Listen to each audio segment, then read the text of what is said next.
morning. I am Albert P. Malayo. I am a teacher.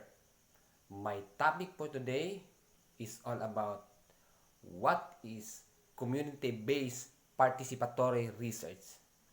In a few minutes, I ask you to listen and I hope that you're going to learn to the things that I will going to discuss. Be happy and enjoy listening to me. Now I would like to share to you the story of Delia Robert. Delia Robert worked as a nutritionist at the Harperville Hospital. As an African American, she was concerned about the obesity among black children and of the fact that many of Harpersville African American neighborhoods didn't have access to healthy foods. She felt that the city ought to be doing something to change the situation, but officials didn't seem to see it as a problem. Delia decided to conduct some research to use as a base for her advocacy.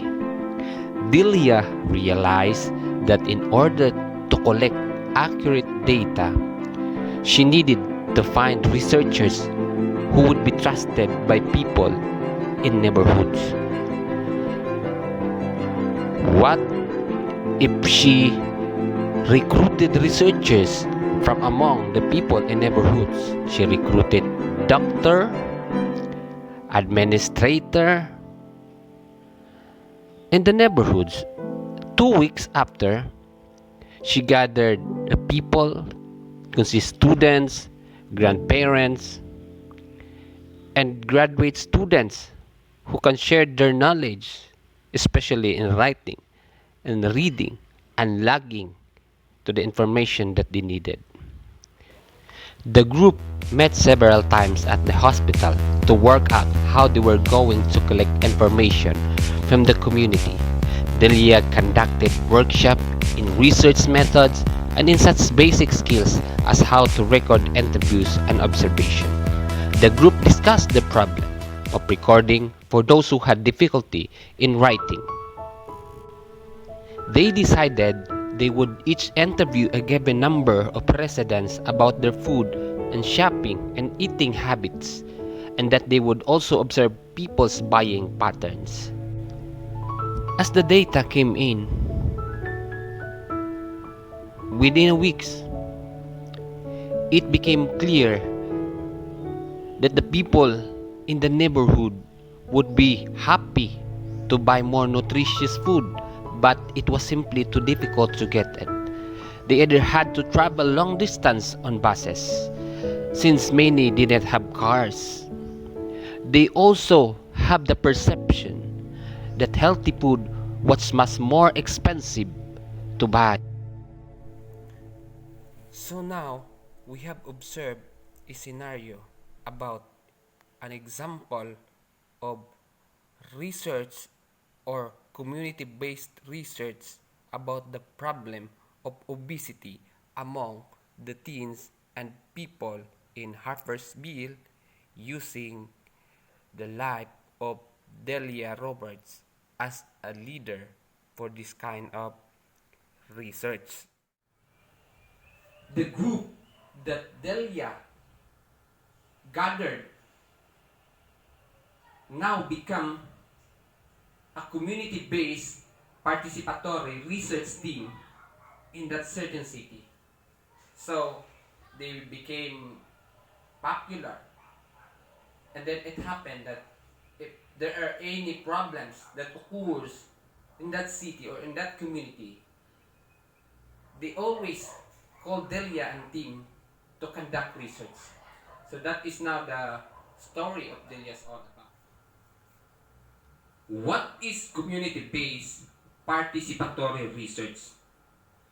Community-based participatory research is a collaborative approach to research that involves all stakeholders throughout the research process, from establishing the research question to developing data. So that is all about collection of tools that involves stakeholders, people in the community. So it is a research framework that aims to address the practical concerns of people in community. And fundamentally, it helps change the rules of research which is being introduced by the researchers itself. So now, there are three things that we should remember about community-based participatory research. First, community-based. If we say community-based, this is all about, it is grounded in the needs, issues, concerns, and strategies of communities, community-based organization that serve them. So it means, if we say community-based, we will not go far away, but it means, where do you live, or where is the place that you stay or inhabit? You are the one who is involved to conduct research.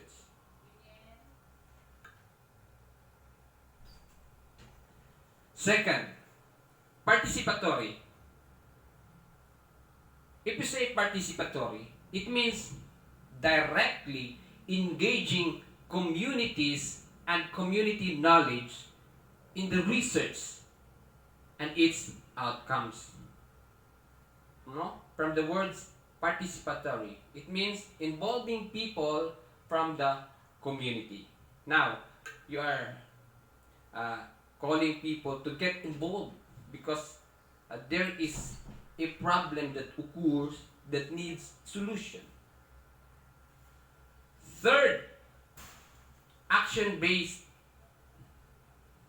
If we say action-based, this is about supporting or enhancing the strategic action that leads to community transformation and social change. So why we are conducting this community-based research or CBPR?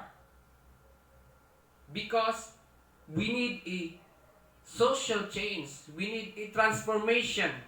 That is, this is the research all about. So now, I would like to show an example of graphic organizer of community-based participatory research. Here, as we can see, in a circle, there is an action research. First, before we will conduct research, the first thing that we should remember is we should always first or understand, know, or choose a problem that we will going to give a solution. Second, let us identify resources and solutions. So resources is very important. Without the resources, you can find a solution. So if we say resources, it involves financial matter, money. So that's it. Third, develop a plan. Develop a plan. You need to plan about the research. There is a saying that if we fail to plan, we are planning to fail. Next, we have now the plan. Let us implement the plan. Fifth, evaluate and perhaps return to step one. So, this is a cycle. Knowing the problem, choosing the problem, identifying the resources, and also the solution. Develop a plan. Implement the plan. Evaluate, and if we now evaluate the plan, we can now find a solution for a certain problem. So, we need to answer some question. Action research. So this is all about, if we say action, so the things that I have discussed a while ago is that those are all about action. And if we say research, if we say research, this is identifying a research question, choosing a research methodology, implementing the methodology, of course, analyzing the results, and last but not the least, reporting on the results. Before we will proceed to a certain research, let us formulate or identify the question that we need to answer. Example, let us go back to the story of Delia Roberts. So, the problem that occurred in that city, in a certain village, the problem is all about obesity. Now, how they handle that certain problem? First, they formulate a certain question. The question that they have formulated is, what is the reason of the obesity of the teenagers or the people in that community? That is the first question. What is the reason of the obesity of the people in that community? Continue. Let us continue. Choosing a research methodology. So if we say methodology, this is some kind of strategy that we will going to use. So the strategy that Delia's conducted first is she choose the people that she will going to contact or she will going to engage. She choose the people in that certain community from from the prominent people going to in a middle class. So she selected people that she going to contact with, especially in that research, analyzing or implementing the methodology. So your methodology is useless without implementing it. The implementation is very important. Next is analyzing the result. So if we say analyzing, this is analyzing, somehow evaluating. So, and the part of analyzing the problem, the result of the research that Delia Roberts had conducted, they found out that the people in the community, why they cannot afford or they cannot eat healthy foods, the reason is, or the reasons are, they need to travel a long distance travel in order to reach the market. So that is one of the reasons. Because most of the people in that community don't have a personal vehicle to travel. They just traveling by buses or using a public transport. And also one of the reason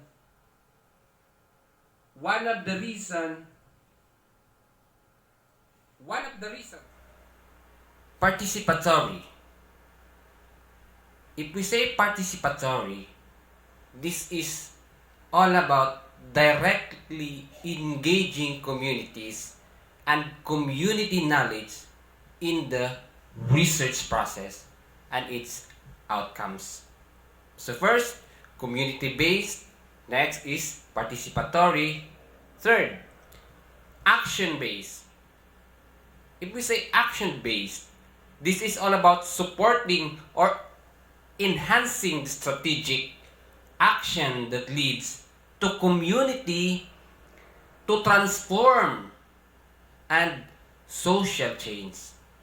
So we should always remember, by its nature, community-based participatory research is applied research. So now let us talk about community leadership in community-based participatory research. So, of course, in every program or in every project, in every research, there is always someone that will lead the group. In selecting in someone who will going to lead the group, it needs a recruitment. So let us discuss about recruitment a community research team. How you recruit a team will depend on the purpose of the project, as well as on how or who might be effective in gaining and analyzing the information. A team may already exist. If there are example, a team that already exists, you can hire or recruit them. As an example, at the beginning of the discussion, I have discussed about the story of Delia Roberts. So they're just selecting people, recruiting people who are in a certain community. Or a team maybe simply be a group that gets together out of common concerns. Maybe community-based participatory research project aim for diverse team. Of course, it also applied in diverse team, with the idea that a mixed people will be both provide the broadest range and allow the greatest amount of personal learning for team members. Yes, of course. Like, for example, the story that I have discussed a while ago. Delia Roberts recruited in a religious sector. She also recruited in a political sector, also in a health sector, and even in a neighborhood. Parents, grandparents, children, teenagers. So, other projects may specifically draw only from a particular population. Example, a language minority, those served by a certain intervention, those experiencing a particular physical condition. So, as a given example, a language minority. So, even though they are just in a minority, as long as they understand or understood each other, they can be a group of a research team. Those experiencing a particular physical condition, they might the people who have in common. So that's it. It often makes sense for at least half the team to be composed of people directly affected by the issue. So this is also good. It is also good that half of the team are directly affected with a certain issue. Example, I give an example. The group of people in Harpersville, teenagers, the teenagers who are obese.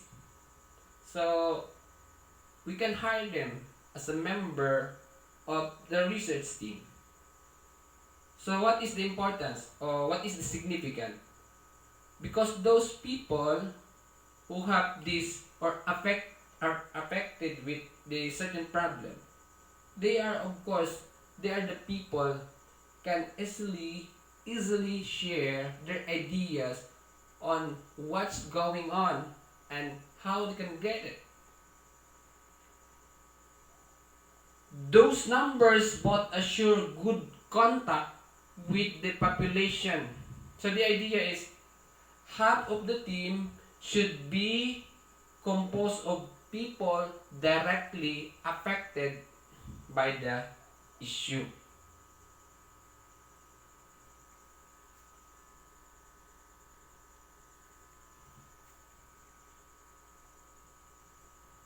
Recruiting from within organization or program may be relatively simple because the pool of potential researchers is somewhat or a captive of audience.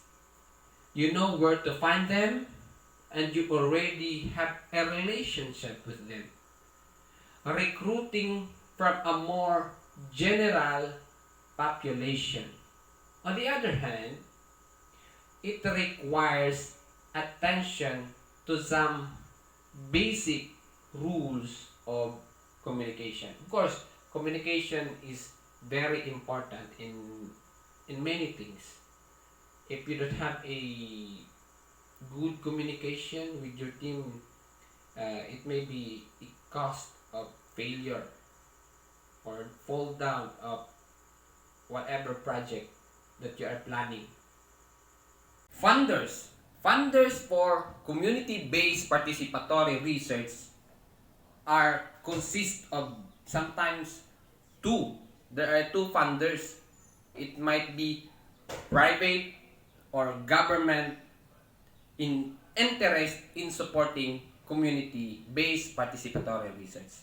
Example, in the United States, a small philanthropic organization including W.K. Kellogg Foundation, the Ford Foundation.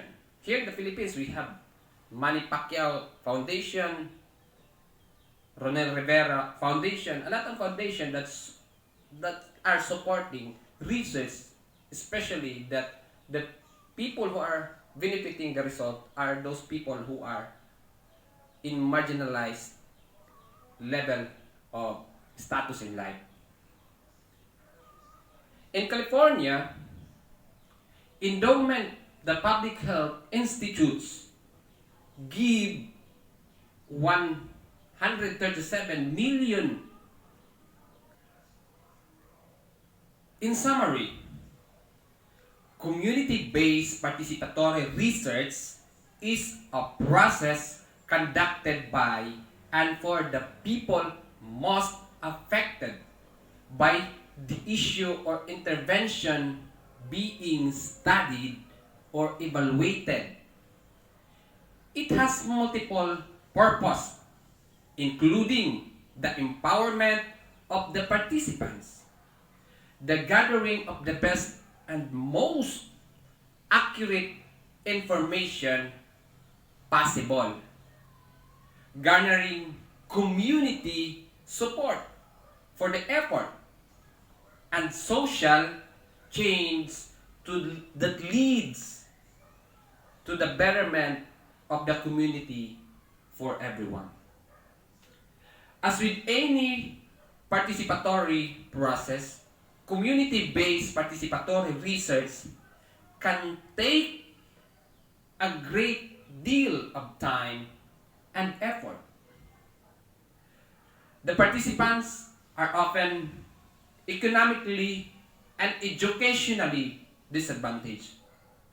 Remember, they are educationally and economically disadvantaged, but yet, though they are lacking of basic skills and other resources, they could be part and member of this research. Thus, training and support, both technical and personal, are crucial elements in any action research or process. With proper preparation, however, participatory research and action research can yield not only excellent research, but huge benefits for community over the long period of time.